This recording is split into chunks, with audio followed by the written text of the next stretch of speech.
Did you know that psychologists have identified over 30 different types of love? That's a lot of love. From romantic and platonic to unconditional and self-love, each one of these plays a unique role in our lives.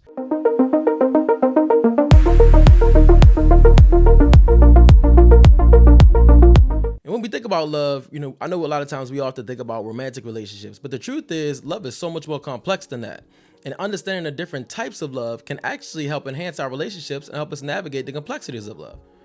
One of the biggest misconceptions about love is that we're supposed to feel a certain way or have a certain type of relationship. But in reality, love is highly personal and individualized, and many people struggle to identify what type of love they desire to experience, and that's okay. Because it's normal to feel confused. Love, like we just said, is complicated. And we all been there, feeling like we're supposed to fit into this idealized version of love. But the truth is, love is messy and it's imperfect. It's okay to not have all the answers. 'Cause I definitely don't. And it's okay, to explore and discover what works for us, because we're all different. But by acknowledging the complexity within love, we can begin to break free from all the societal expectations that are out there. And we can focus on what truly matters. And that's our unique experiences and feelings. Because at the end of the day, love is not some one-size-fits-all type matter. And that's what makes it so beautiful, honestly. It's a journey. And it's okay to take our time to figure out what works for each and every one of us. Romantic love is probably the most talked about love, but it's not the only one. We got platonic love, which is when we're talking about, friends and acquaintances. We got familial love, which is where we're talking about the love we have for our family. And then we have self-love, which is what we're talking about, you guessed it, the love we have for ourselves. Let's start with romantic love. When we talk about that, we often think about grand gestures, romantic getaways. But the truth is, it's a lot more to it than that.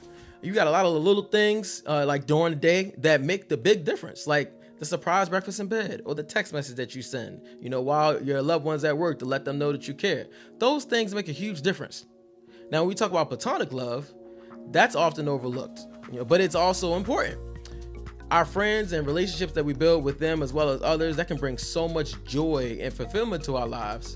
And I can say for me, myself, I'm very appreciative of the friends that I have.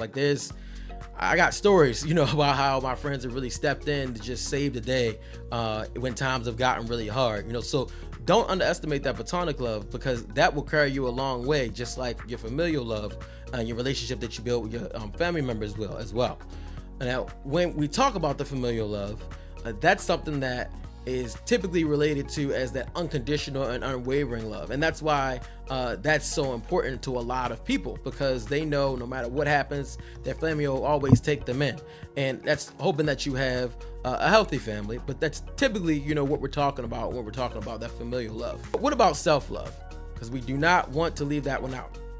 When we talk about loving ourselves, it's hard for a lot of us to be able to look in the mirror and say, hey, John, I love you, man. I just the way you are, flaws and all. But it's really important to be able to do that, because self-love is the foundation of all the other loves. So when we love and accept ourselves, that puts us in the best position to be able to love and accept others in a healthy way. In a healthy way. And recognizing and embracing the type of love that resonates with us the most, that's key to building strong and meaningful relationships. So when we understand what we need from love and we're able to communicate that to others, that's what puts us in the best position to be able to build the strongest connection possible with that person that we're looking to connect with. For some of us, romantic love might be our big thing. For others, it might be platonic or familial love. We're all different. And then you got those who prioritize self-love. But regardless of what your priority is, whichever one you may choose, recognizing and embracing it will bring you a sense of clarity. It makes it a lot easier to understand certain situations and to reflect and look back and see maybe how certain relationships didn't work out once you get that clarity in terms of what you really need and what you really want when it comes to that type of love that you're seeking from others. So what do we learn? Love is far from simple, that's for sure. It's complex and it comes in many different forms. But by working to understand and embrace the different types of love, we can build stronger, more meaningful relationships and cultivate a deeper sense of self-love and acceptance. So tell me, what's your favorite type of love? I'd love to hear about it. Drop it in the comments.